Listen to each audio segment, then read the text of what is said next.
Terceiro ano, bora lá na continuidade nossa aí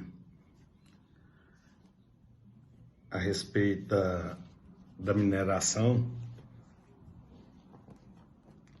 Nós vimos que isso, por essa interiorização, nós ainda estamos aqui na página 61, tema 3. Na página 58 eu falei sobre a interiorização quando ela se dá pela pecuária, mas a mais importante, a maior, é a respeito da mineração com os bandeirantes, as bandeiras e as entradas, sendo oficiais e particulares. As entradas particulares e as bandeiras oficiais. E aí então nós temos com isso uma mudança geográfica do país, porque ela agora deixa de ser litorânea. Em 1763 tem a mudança da capital. A capital agora ela passa para o Rio de Janeiro, para uma maior facilidade e fiscalização. E agora que eu começo com vocês, isso aí tudo nós falamos na aula passada, e agora vocês vão ver que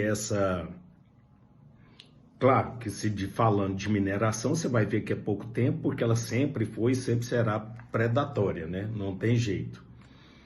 E agora tem alguns nomes dos quais vocês têm que sempre guardar. Vai ser faisqueira, lavras, intendente de mina, quinto, capacitação, derrama. E essas palavras das quais eu vou explanar agora, tem que ser bem guardada, tá? A mineração era feita por faisqueiras. O que era isso? De forma rudimentar e itinerante. Em geral é realizado pelo próprio garimpeiro que não tinha escravo. E aí o primeiro ouro, ele vai ser o ouro de aluvião. Eles vão fazer, você pensa, é esse ouro que era mais pó, e aí ele vai ser facilmente, ele é de uma maneira fácil de ser contrabandeada. E aí, é claro, com essa mudança da capital, e agora o que eles vão tentar agora colocar, então, uma dificuldade para que não haja, eu acho que eu terminei a fala dessa maneira, né? Não haja tanto contrabando. É óbvio que tem, se até hoje, com toda a dificuldade do mundo, ainda existe contrabando, mas eles vão, porque o escravo, a historiografia conta que é o seguinte: o escravo, ele era um bom condutor de contrabando, porque ele poderia comprar sua liberdade. Então também carregavam nas cáries dos dentes, nos cabelos, nas unhas, nos órgãos genitais, e daí era toda maneira para ter essa facilidade depois de contrabando. Agora, posteriormente, sobretudo nos lugares onde havia o ouro em maior quantidade, estabeleceram-se, agora vem os nomes, as lavras, tá? Faisqueira, porque era de forma rudimentar, onde está aqui, um local onde se encontram faíscas, ou seja, lâminas de ouro perdidas no solo. Lavra, local onde se extraem metais ou pedra preciosa.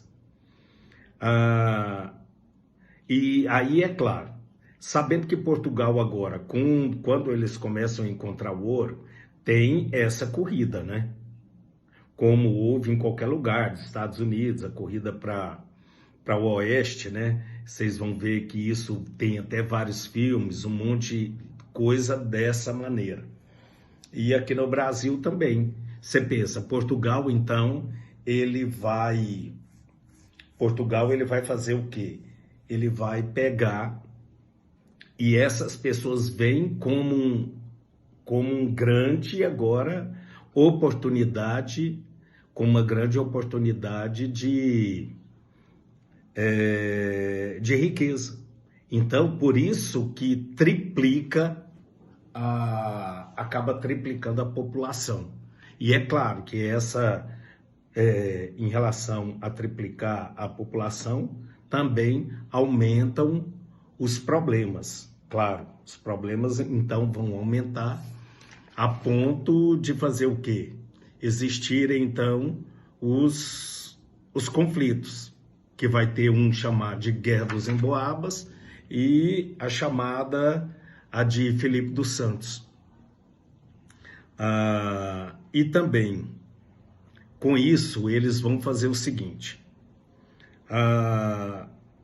eles vão tentar, com isso, fazer com que acabe o contrabando. Eles vão criar, então, não se esqueça desse nome, os intendentes ou a Intendência de Minas.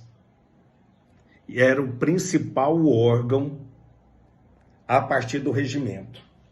Então, essa intendência de Minas, o que era? Ele vinha, então, para fiscalizar. Tinha a Intendência das Minas e o intendente. O intendente, ele era responsável pela fiscalização. Qualquer um que entrasse ou saísse dessa mina, que depois ela vai receber um nome, eu vou falar daqui a pouco, passaria então por esses intendentes. E daí que se cria, nesse momento aí, cria-se então o quê? O que existe do chamado o Santo Pauoco. Era com isso, entre uma data e outra, entre essas minas aí,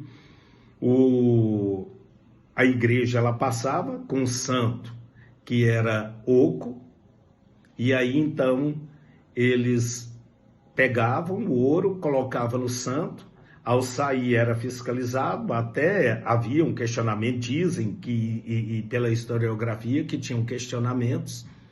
Desse questionamento, então, ele falava que é o seguinte: tá pesado devido ao pecado. Então, olha aqui, a partir da criação da intendência, a descoberta de uma jazida deveria ser comunicada ao órgão, que enviava um funcionário para demarcar os lotes, que eram chamados de datas. Então, eles chegavam então e demarcavam então, que era chamado de datas. E era para o quê? E aí, então, o ouro, ele tinha... aí a coroa portuguesa, ela acaba criando, então, um imposto sobre isso, que é chamado quinto. O que seria o quinto? Vocês já sabem, isso aí eu vou passar. O quinto era o quê? 20%, era o 20% do ouro extraído. A capacitação, imposto pago por número de escravos trabalhando numa mesma data. E a derrama? A derrama era um imposto estipulado pela coroa para atingir a meta de arrecadação previamente estabelecida. Imposto que era cobrado de forma violenta com base nos confiscos de bens. Então eles marcavam um determinado dia para fazer isso. Você não conseguiu pagar aquilo que era o seu imposto. Eles marcavam isso, que era para ser restabelecido o imposto que outrora deveria ser pago, que era o quinto. Não conseguia, eles confiscavam bem se você não conseguia. Como o ouro é extrativo e acaba então, e principalmente porque é de maneira predatória, e foi de maneira predatória, acaba-se muito facilmente. E é claro que o povo não vai tendo mais a mesma condição. E além de tudo, logo depois, tudo isso é criado ainda a casa de fundição. A casa de fundição, ela é criada para o quê?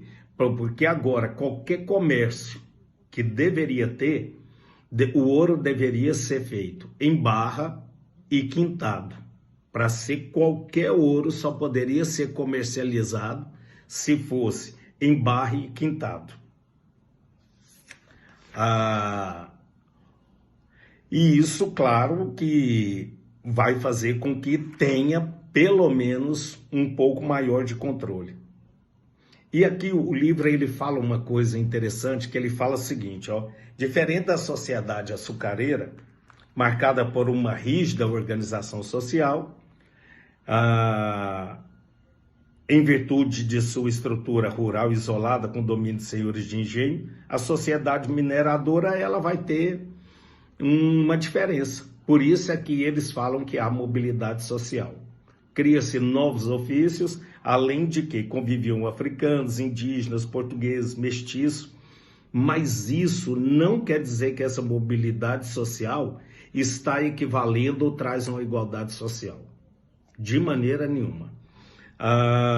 Não diminui essa desigualdade social, porque tem aquele que é dono das datas, das minas, e tem aquele que são os que ainda encaminharam a bandeira. E o outro vai ser sempre empregado. O máximo que o escravo ele vai conseguir é comprar sua liberdade. Em detrimento disso tudo, acontece esses conflitos. Que esse eu vou ler, esses dois pequenos, e o livro de vocês explica também muito tranquilo, que é a Guerra dos Emboabas e a Revolta de Filipe dos Santos. Sabendo-se que uma das coisas, porque tem essas guerras que são chamadas nesse período de guerras nativistas e as guerras separatistas, que no entanto vai aparecer aí uma delas em Confidência Mineira. A Inconfidência Mineira, obviamente que eu estou falando desse conflito, porque acontece em Minas Gerais, que ela vai lutar pela independência, tá? Mas nós estamos falando aí de casa de fundição sendo criado em 1719, mas isso se dá muito depois, quando nós formos estudar isso, porque em 1789, 1789, que acontece essas revoltas. Mas vamos lá. A Guerra dos Emboabas. Os paulistas, descobridores do ouro, não viam com bons olhos a chegada das novas pessoas à região. Então, os paulistas, que eram o descobridor do ouro, pois exigiam exclusividade na exploração do ouro e de metais preciosos da terra que haviam encontrado. E por essa razão, entraram em conflito travado com os novos moradores como invasores. Tratavam eles como invasores. E essa tensão acaba atingindo o auge em 1708, quando acontece esse conflito armado, que ficou conhecido como Guerra dos Emboabas. A guerra chegou no fim de 1709, um episódio que ficou conhecido como Capão da Traição. Em Minas Gerais, uma tropa de cerca de 1000 emboabas matou os paulistas que se encontravam no local. Com a relativa vitória dos emboabas, que chegaram a estabelecer um governo local provisório, e a ordem foi restabelecida. Então essa é a Guerra dos Emboabas. E a Guerra de Filipe dos Santos. Então a casa de fundição que eu falei para vocês, que vai servir agora para um controle maior, porque o ouro deveria ser comercializado em barra e quintado, com selo real, a criação da casa de fundição em Minas Gerais em 1719 gerou muito descontentamento e protesto, uma vez que com ela prejudicava o livre comércio. E aí os mineradores acabavam se sentindo prejudicados. Então qualquer tipo de imposto, vocês estão vendo aí a briga que está havendo aí agora, porque devido ao grande problema econômico que o Brasil está passando em detrimento da própria pandemia, então não tem o nosso ministro aí ele não está conseguindo ver de que maneira e estão dizendo que vai criar um novo imposto. Então vamos esperar para ver se isso vai proceder ou não. E aí já tem políticos se manifestando o contrário. Então é claro que impostos vai trazer um certo problema. E esses mineradores viram isso também. Aí em 1720, contrário à instalação da fundição, sob a liderança do tropeiro minerador Filipe dos Santos Freire, que era o nome completo, parte da população se rebelou lá em Vila Rica, controlando a cidade cerca de 20 dias. Entre os rebeldes estavam a elite mineradora, escravos que trabalhavam na extração aurífera e a população em geral. Mas, como sempre, a repressão foi violenta, alguns dos líderes foram presos e Filipe dos Santos foi condenado, enforcado e esquartejado em praça pública. Claro que isso iria ocorrer, né? Então, até a live de amanhã para a gente bater um papo sobre isso.